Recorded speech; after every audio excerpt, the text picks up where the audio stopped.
საქართველოს პარლამენტის ეროვნული ბიბლიოთეკის დაკომპლექტების განყოფილებაში 2024 წელს 14315 წიგნი, 64629 გაზეთი, 14172 ჟურნალი და 70 რუკა შევიდა. აღსანიშნავია, რომ ეროვნული ბიბლიოთეკის დაკომპლექტების განყოფილება არის ის ადგილი, საიდანაც იწყებს წიგნი, გაზეთი, ჟურნალი, პლაკატი, აფიშა თუ სხვა ბიბლიოგრაფიული ერთეული ბიბლიოთეკაში ადგილის დამკვიდრებას. სწორედ აქ იყრის თავს ახლად შემოსული ეგზემპლარები, რომლებიც დამუშავების შემდეგ ფონდებში ინაცვლებს. როგორც განყოფილების ხელმძღვანელმა მანანა სვანიძემ განმარტა, 2023 წელთან შედარებით გასულ წელს დიდი რაოდენობის ლიტერატურა მიიღეს. 2024 წელი საკმაოდ ნაყოფიერი გამოდგა ჩვენი განყოფილებისთვის.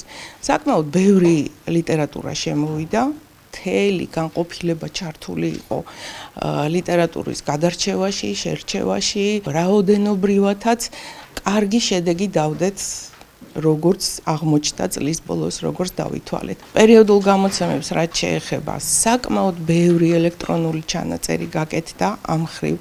ძალიან გავააქტიურეთ მუშაობა, რაც მკითხველს გაუადვილებს, რა თქმა უნდა, მასალის მოძიებას. გეგმავთ, რომ კიდევ უფრო მეტი ელექტრონული ჩანაწერი გაკეთდეს ჟურნალებზე, გაზეთებზე, რაც ჩვენთან კეთდება.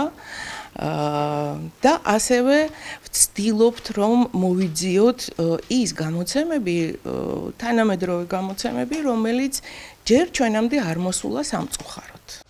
მანანა სვანიძის განმარტებით, დაკომპლექტების განყოფილებაში სამუშაო პროცესი საკმაოდ შრომატევადია. მისი თქმით, აქტიურად მიმდინარეობს ელექტრონული ჩანაწერების შექმნაც და ყველაფერი კეთდება იმისთვის, რომ მკითხველს გაუმარტივდეს ინფორმაციის მოპოვება.